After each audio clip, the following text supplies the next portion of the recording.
National Weather Service in the Twin Cities has issued a tornado warning for Dunn County until 4:15 p.m. At 3:41 p.m., a severe thunderstorm capable of producing a tornado was located 6 miles southwest of Menominee, moving northeast at 50 miles per hour. Expected hazards include tornado. This is a radar-indicated threat.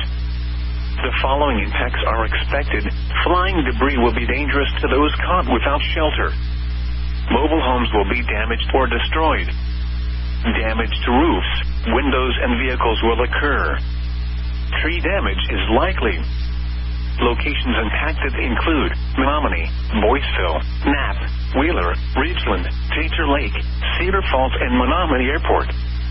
Move to an interior room on the lowest floor of a well-built building away from windows. If you are outdoors, in a mobile home, or in a vehicle, move to the closest substantial shelter and protect yourself from flying debris.